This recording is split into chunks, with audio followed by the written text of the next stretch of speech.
So what's up guys, hello everyone, hope you're doing well, and in this video we're going to see a lot of must brush up formulas and must go through things on exam day morning.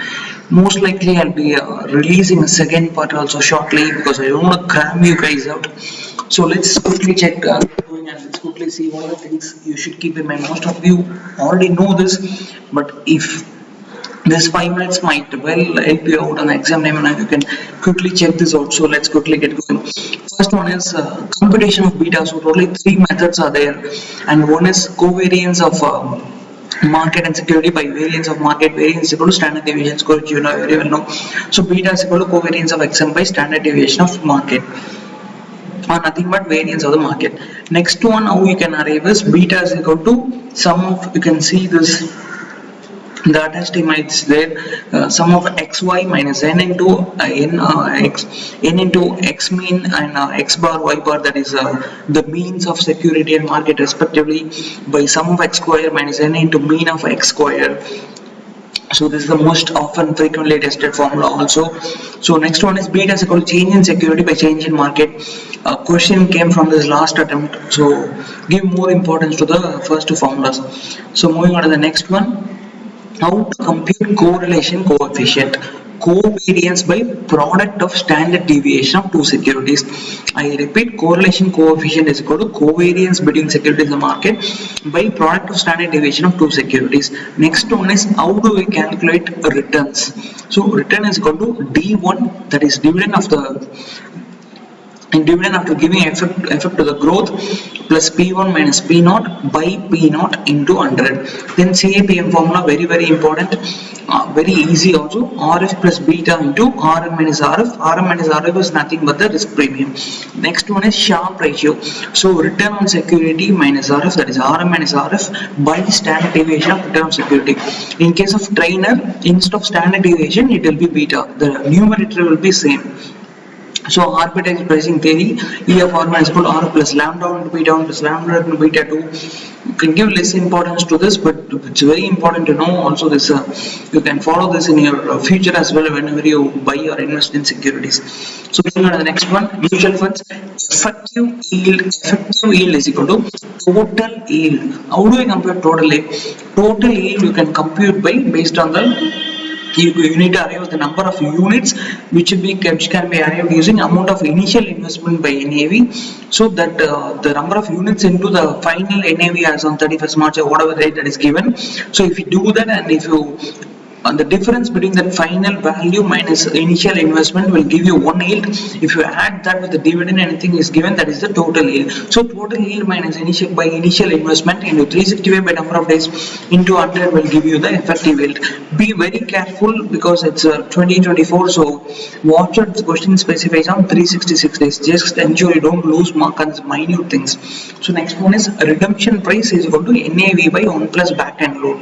Next one is calculation of issue price, that is opening NAV plus entry load plus dividend equalization paid on issue price. In case of repurchase, instead of adding the entry load, you have to subtract the exit load there. So next one, capital budgeting and mergers. Optimum replacement cycle is equal to PV of cash outflow by PV personal manufacturer. The lowest of the 3 options or 2 options which will be given, that should be the considered as the option for you for the replacement. Next one is coefficient of variation is equal to standard deviation by mean. So next one, how do we compute profitability index, which is nothing but discounted cash inflow by initial outlay. Next one, how do we compute sales value? Sale value is equal to annual cash flow plus fixed cost by PV ratio. So next one, in mergers, this is very important. Many candidates get doubt on this. So how do we compute risky weighted assets? It's nothing but total capital by capital adequacy ratio. In this problem you can see it's 180 by 5%, so that will give you 3,600 lakhs. A little bit of application will help you with these things, that is risky weighted assets equal to total capital by capital adequacy ratio. So next one, return on equity is equal to earnings after tax by equity funds into 100. Why should I come to this? Because growth is equal to return on equity into retention ratio. I hope you are clear up to this. So next one, that is future value is equal to E power RT. How to compute E power RT easily is equal to 1 plus R square by 2. So next one, edge ratio equal to portfolio value by price of future contract into portfolio beta. So how do I compute number of Nifty contracts to be sold is equal to in case of given adjustments, current beta minus revised beta into market value of portfolio by Nifty futures into Nifty bonds. So most likely Nifty futures will be 8125 or 7500, etc. Nifty bonds will be rupees 200 or 50, whatever value as the case may be. So next one on interest rate risk management.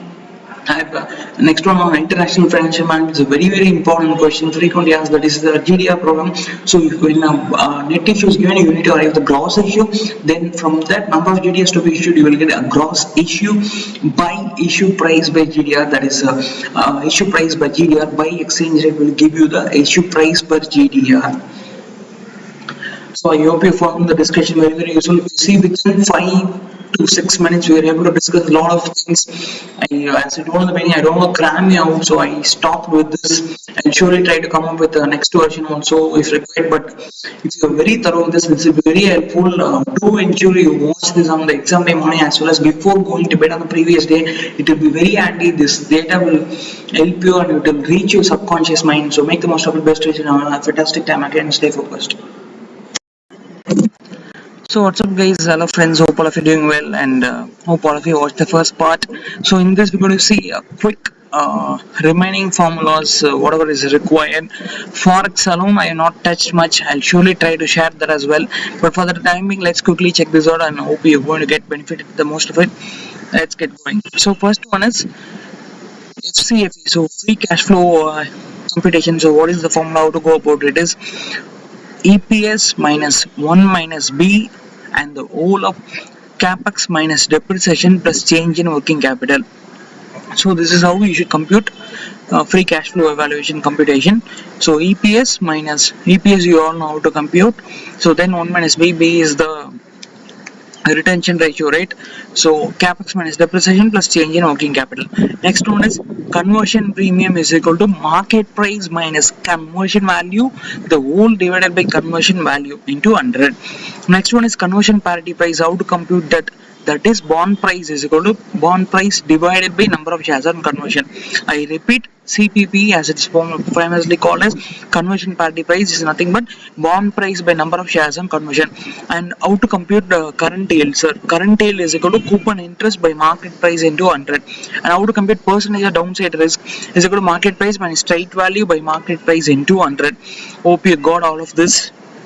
So next one is dirty price is equal to clean price plus interest accrued. Next one, what is meant by how to compute first leg, that is start profit, which is nothing but nominal value into dirty price by 100 into 100 by initial margin divided by 100. So this is very important. Watch this out. First leg start profit is equal to nominal value in dirty price by 100 into 100 minus initial margin by 100. Next one is computation of rate of discount quoted by bank. That is nothing but forward rate minus spot rate into 365 into 100 divided by spot rate into number of days. So I shared the key things from Forex also, so do check this out. Then how to compute economic value added? There is nothing but EBIT into 1 minus tax minus WACC into invested capital.